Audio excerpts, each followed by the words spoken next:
Hey, welcome back to Legend of Zelda Skyward Sword. Now, this is my second attempt at doing this commentary. It's the first time I recorded. Decided not to actually record my voice. I didn't realize that until I was all the way through.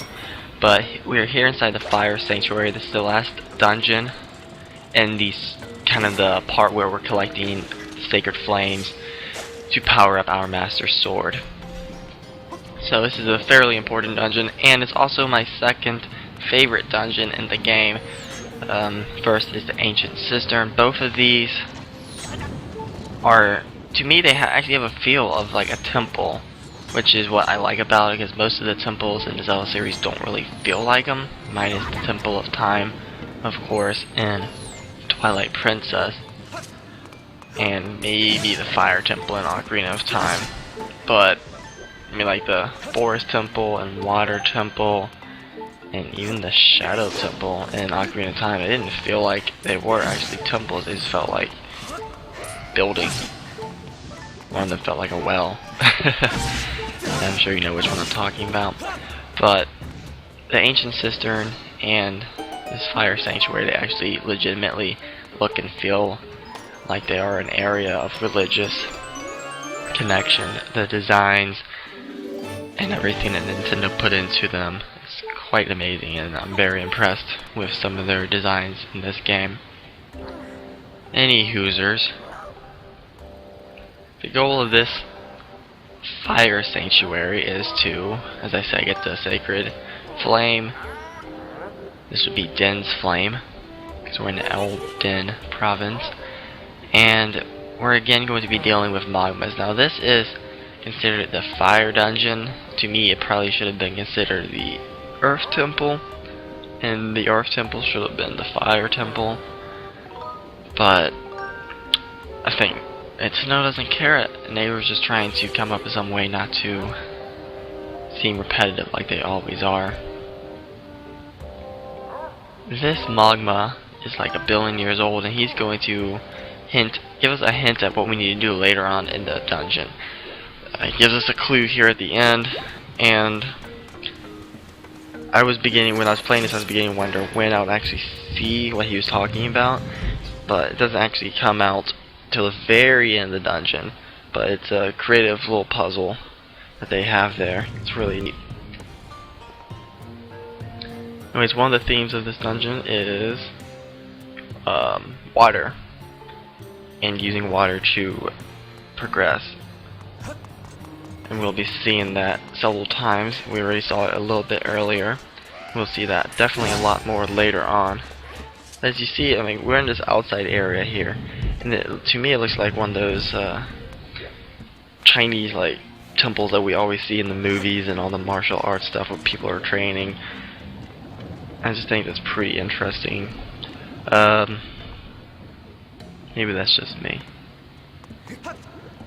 Anyways, this area is where we will be fighting one of the mini bosses later, or it will be similar to this. It's the exact same guy, and as you see, it's this magma hand, or not, like magma hand, and they try and grab at you through the grating, but you can evade them by standing on rocks, and they will actually help elevate you if you know what you're doing. This is some reason so that all jumpy. Don't know why the ram is cutting in and over. So if I'm off a little bit from the gameplay, that's why, but I'm trying to keep up. Excuse me if I'm not, but we're gonna knock that guy off. See, that may not have matched up. Oh well. Anyways, this is a fairly short temple. I mean, I've got it split up into, I think, 2 videos. And I thought about combining it into just one video, but I didn't want to do it that way. But this is kind of like the first mini boss fight of the dungeon, and it's this advanced form of Elizabeth. Now you're probably supposed to slash at him. I'm gonna fight him a little bit differently. I'm gonna try and take him out with my bow and arrow. And it seems to be, I mean, right now he's hit me, but I'm gonna get him now. Just keep on shooting him. You can generally knock him back fairly quickly with the bow and arrow, and he won't block most of it. and it seems to be easier in actually engaging him with the sword, and it seems to take less hits. I'm noticing. I may be mistaken on that, but that's just what it seemed like to me.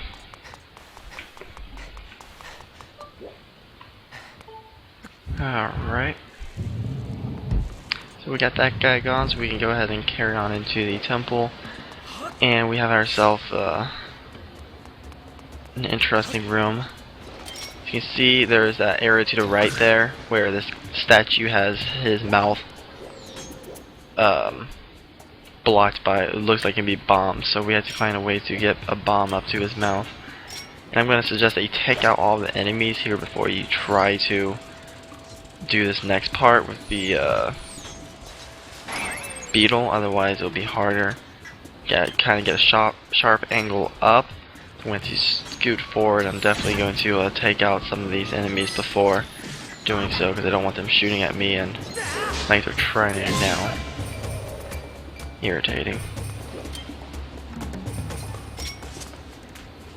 Yeah, just take them out. And then we can get the beetle back out and try and fly it up. Oh man, there's always enemies. So let's try this again. And there's this light shining down, kind of guiding you where you need to go. It's a nice way to indicate that there's something up there. Now if I can aim this beetle, which I'm having trouble doing. Let's try it again.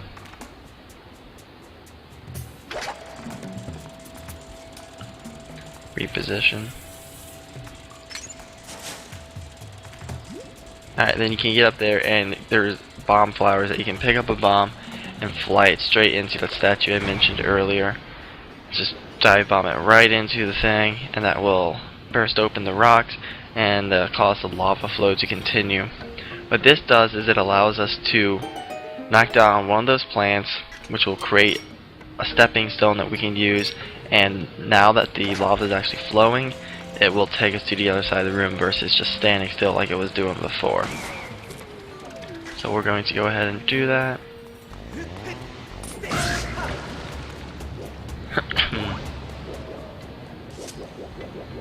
Alright. And just go ahead and go across. I'm going to go ahead and go into this door. There's not a whole lot we can do in here right now, but we do see that there's this magma that is captured. And this dungeon kind of has a fire temple feel from Ocarina of Time, where you're rescuing people. In Ocarina of Time it was the Gorons, captured by Ganondorf, and this time it's the Mogmas. I'm presuming captured by Girahim. I'm not quite sure why Girahim would have an interest in putting Mogmas hanging above lava. Guess he just felt sick that day, I don't know. But we'll be returning to this room later. We're not going to free this guy quite at the moment, so he's gonna have to hang around and wait. Alright, small key, perfect.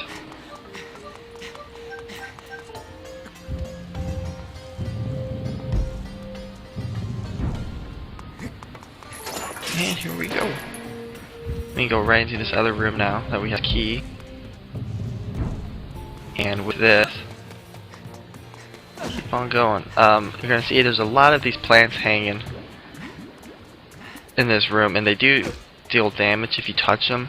So it's probably best to knock them down, but I'm in too much of a hurry to actually trying to evade them or get them out of my way. So I'm just going to run through them. And what you're going to notice about these plants is that they have this, it looks like there's a target kind of on the top of them, indicate you can kind of like thrust through them. And that's what I'm going to do with my sword, is you can, as soon as this guy gets away, alright, you can thrust through and it'll actually pierce the thing onto your sword blade where you can throw it. And we have this frog thing like we had earlier where we were trying to get into the fire sanctuary, and you can swing it. I gotta aim a little bit better this time, but you can swing it right in there, which is a really cool thing. Dropping the fire barrier and allowing us to carry on.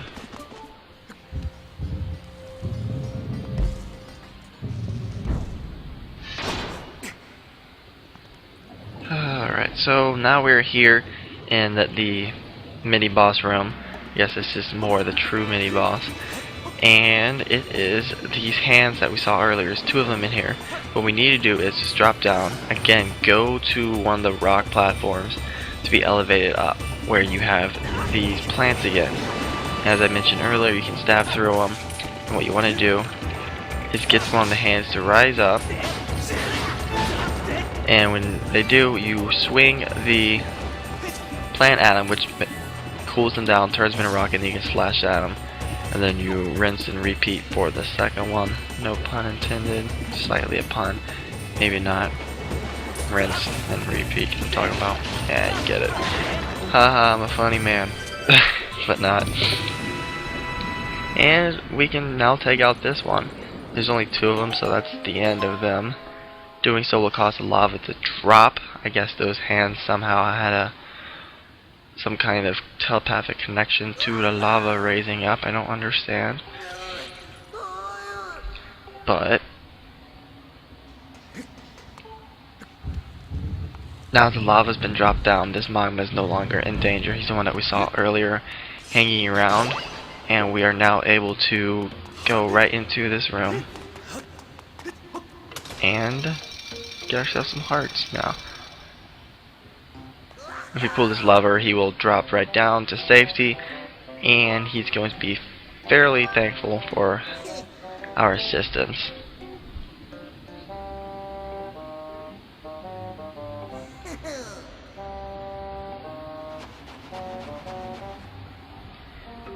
Alright, and to reward us, he's going to give us a replacement.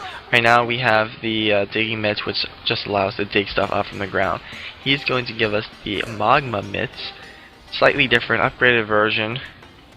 And what they do is they allow you to actually burrow your way into the ground, under the ground, where you will be below everything. And it's a pretty cool thing. I was kind of skeptical about it when I heard about it before the game came out, but Nintendo did a fairly decent job at it. And what you can do, as we'll see here momentarily, is you can go underground and it gives you this overhead perspective, which you'll see right here. And in these underground areas, it's normally fairly simple. You have some rocks, you can break open some bombs. The enemies are fairly limited, but it normally just you try and get from one side to the other, and you can always see where you're trying to go from the light in the ground. But that's about it for this video. Next video we'll finish the fire sanctuary, so subscribe, like, comment, and keep on